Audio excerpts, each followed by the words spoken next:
Ashamaar kafuunee akkam jirtanii kabajamtoota fi jaalatamtoota chaayinaa laayyaantu asallaa jedhu jalatti argamtan nagaan koo bakka jirtatti sinaa qaqqabu baga jiraattanii baga eeggamtanii yoo eegdan isiniin jechuun jaaladhaa egaa waan ajaa'ibaa meeshaa haarawaa qabadheen kara keessan dhufeetoo jira meeshaan kun eessa akka deemu naannoo kam akka deemu hundaayyuu asirrattan isinii himaa gatii isaatillee hundumaayyuu viidiyoo kan laayik sheer gochuun dagatinaa warroonni chaayinaala keenya haarawaa tatanuu raattan sabiskiraabii godhuun maatii keenya ta'aa jechuun gamanumaan affeerraa kuutii moodeelii adda ta'eedha. Egaa kamaayii kana wantoota adda addaatidha kan hojjechaa jirru jechuudha. Waan haala wal fakkaataa fi meeshaa wal fakkaataa miti meeshaalee istooriirraa gadi bu'anii miidiyoota adda addaatirraa dhufanidha kan maayii kana hojjechaa jirru. Egaa soofaa kanas wanti addi isa godhee egaa miidiyaarraa yookaan tiiktokiirraa gadi bu'ee kan ergameedha isiniin jechuun jaaladhaa dhugaa dubbachuuf.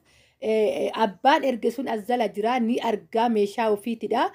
Kan akkanaati miti kan ergamee jechuudha. Waan addaa godhamee goonetti kan hojjenne jechuudha. Maaliif akkuma meeshaan sun akkanatti iyyuu miti kan bahee isa yeroo darbellee isin hojjedheen ture jala seentanii ilaaluu dandeessanii nuti haala bareedaa ta'een haala nama hawwatuun meeshaa biraandii ta'e ispoonjii biraandii ta'e irraa hojjennee hojiirraa isiniin jechuun jaaladha.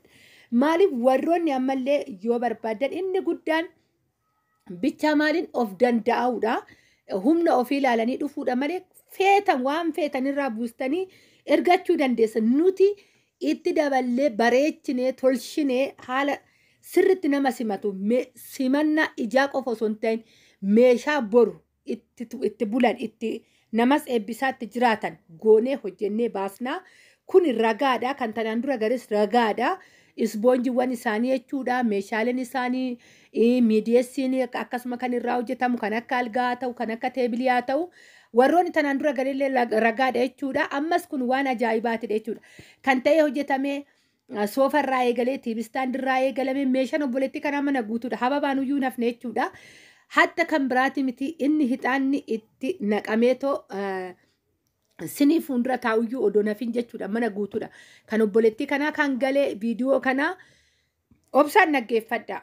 Warroonni ofiillee hin barbaanne hiriyoota akka keessanii warroonni barbaadan danuun ni jira. Biraan gahaadhaa isiniin jechuun jaaladhaa hedduun itti gammadee haga amma galata waaqayyo meeshaalee bahu tokko isaatittuyyuu odoon hin gaddin har'a eegee jira. Borus immoo rabbituyyuu harkaa qaba. Waan addaatiif waan ajaa'ibaati jechuudha argaa jirtanii soofawwan. Abbaa tokko lama deebisee LD jedheetidha kan bahee moodeelii addaatidha. Moodeeliin kuni akka argaa jirta soofawwan abbaa tokko laala. Duraan kan bahu soofawwan baratamaan LDdha abbaa lamaati abbaa tokko ta'ee baha. Amma garuu moodeelii addaa kan alaatiin ergattee abbaa lamaa al tokko bakka lamatti bahee LD ta'ee bahee jechuudha. Soofaan kun guddaadha. Dhugaan isiniin jedhaa egaa bootaa waraabbiitiif xiqqoo ishii haala natti mijachuu dideef dhiifama akka argaa jirta sahaaniin tiriin abbaa sadii tadaraaraa bidhaan akka argaa jirtan meeshaa nama hawwatuuf bareedu akkuma dura isiniin jedhee laaladha. Sinii biratti kuni kan hixaan itti namuudha. Kan bunni irratti dafuu hin hafne meeshaa isaa guutuu qaba waan isinitti mun qabu rakabootini. Akkasuma immoo ishii sinillee kan isa wajjin hin deemu hedduu meeshaa babbareedaniidha. Dugda duuba akka argitan jookiituyyuu jira biradistiituyyuu jira guutuu meeshaatu jira dugda duuba isaa. Eeleewwan jiru biradistiiwwan jiru eeleen inni laaqachii yookaan tanaan dura ani itti fayyadamaa jira yeroo maabiraatiin bade baay'ee gaariidha jedhee sin beeksises obboleettiin keenya bitatteetoo jirti. Dhugaa dubbachuuf warroonni meeshaa kana barbaadanillee bitadha. Isiniin jedha gamanumaanii hoofiifis barbaaduu baattan namoota biraan ga'a. Eeleewwan elektiriikitis lama meeshaaleen mana guutuudha isiniin jedheetoo jira obsaan laalaa. Akkasuma immoo waanan osoo hin dubbatin hin darbine keessaa jiraate taanaan wal eebbisaa ijoollee namni nama eebbisu eebbifamaadha. Hoo nama eebbistan ofiifillee eebbifamtu kanaafuyyuu wal eebbisaa. Egaa meeshaalee kana hedduun itti gammadee meeshaa aadaatiituyyuu jira hababaatuyyuu jira. Teebiliin kun baratamaa miti. Teebiliin kunillee wanni irraa tiktokii irraa kan ergameedha. Guddaa teebilii guddaadha. Dhugaan isiniin jedha teebilii baay'ee dheeraa soofadhaan walqixxee deemuudha isiniin jedha asitti gizee buna daffisan bakka namaaf godhanii too namni irratti godhatu teebilii sadii hojjisiistee warra hojjisiisuu barbaadanillee isiniin jechuun jaaladhaa hababaa anatu irra godhee fi hababaa qabdi kaa hababaa tanaan dura isinitti argisiiseen ture obboleettiin keenya meeshaa guutuu qabdi jedhee moodeeliin kun moodeelii haarawaadha as keessatti wantoota kitaabota wantoota bareedan godhachuun ni danda'ama. Gamaa gamanaanuyyuu boota saanduqa qaba jechuudha. Soofaan kuni wanti adda isa godhu waan danuudha. Soofaa kana laaltanii ragaa bahuu dandeessu. Hundi keessanuu yeroo darbellee soofaa adda ta'e hojjennee galchinee too jirraa. Soofaan kuni eessa deemaa meeshaaleen ganaa jiru. Egaa soofaa laalittu yeroo baay'ee soofaa irrattidha. Namni iji namaa fookosii waan ta'eefidhaan soofaa kana irratti dubbachaa too jira. Asitti kan caammatitu jira. Tiibistaandiin kun Afrikaa irraa ergame. Isiniin jedha dimlaayitii qaba hedduu bareeda dimlaayitiidhaan hojjetame egaa ka aduu keessa waan ta'eef tarii dimlaayitii sirriitti isinitti mul'achuu dhabuu danda'a.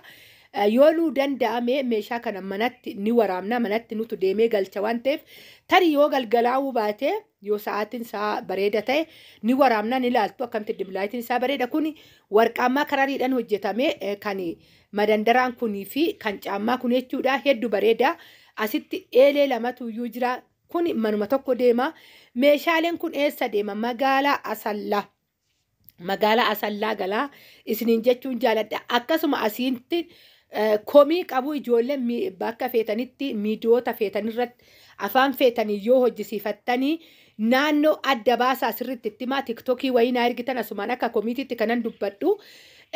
Afaan Amaariffaatiin meeshaalee harsii Asallaa deemu irratti hojjette obboleettiin tokko. Ani abbaa san komii odoon ta'in isinumaan komadha ijoollee meeshaa hojjisiistan. Biyya keessan seeran itti himaa. Harusii hin jedhamu harsii jedhama. Harusii jedhameetidha jechuudha kan dubbatte ishiin sun waan beektu hin qabdu. Isin warri itti himtanituudha jechuudha warri itti himtanii maqaa sirreessati himaa isiniin jechuun jaaladha. Gamanumaanii dhiifama kun dimlaayitiin akkasinitti mul'atuttan xiqqoo dhiyeesse. Aduutu jira guyyaan ani waraabu jechuudha. Malee kun guutuun isaa dimlaayitiitu galeetoo jira. Isiniin jechuun jaaladhaa hedduu bareeda gaafa manatti galemmoo kana caala fakka haa jedhee bareeda. Ittan butee warqaammaa kanallee akkasirratti ilaaltan jedhee komodiinaan kunillee baay'ee bareeddii obboleettiin kun waan addaa waan barbaadetti hojjete ol kaawwachuuf kophaatti masaabaa 6 qaba. Garuu haa ta'u malee kan nutti argame masaabaa 5ttidha. Masaabaa tokkotti naa dabalaa itti fedhaka maamiloota keenyaa yookaan kaastamaroota keenyaa ni eegna isiniin jechuun jaaladhaa itti daballee hojjennee asitti sirriitti meeshaan odoo hin dinqisiifatin biraan darbine hin jiru wal eebbisaa obboleettii kana eebbisaa nagaadhaan itti siyaa galchu jedhaanii asumaan haala gaariidhaan na hubadha ammoo komii kiyyallee isiniin jechuun jaaladhaa maqaa sirreessaa himaa. Abbaa feetan biratti yoo hojjisiifattan maqaa naannoo keessanii maqaa ittiin waamamu maqaa namni kamuu yoo yaaman namatti toluun itti hima isiniin jechuun jaaladha. Maaliif naannoo keetii maqaa sirreessitee himuun dirqama keetidha. Kanaa isiniin jechuun jaaladha maqaa abbaa keetii dogongoraan himta akkasanidha naannoo keetillee seeraan himuudha isiniin jedha. Maaliif tizibtiin tiktokii natti erganirraa taazzabeedha jechuudha. Majaliisa wayii hojjetamee tarii obboleettii sunas majala jiraachuu dandeessi majaliisa wayii natti keessan ergameetan obboleettiin kun afaan Amaariffaatiin hojjettee ani waa'ee sanii osoo hin taane maqicha sirreessaatii ittimaa yoo hojjetan viidiyoo hojjetan maqaa sirrii akka dubbatan isiniin jechuufanii yoo dogongore dhiifama ani waan kana waan akkasii kana haasa'ullee baay'een fe'u waan ta'eefidha. Asumaan warri dinqisiifattan laayikii godhaa.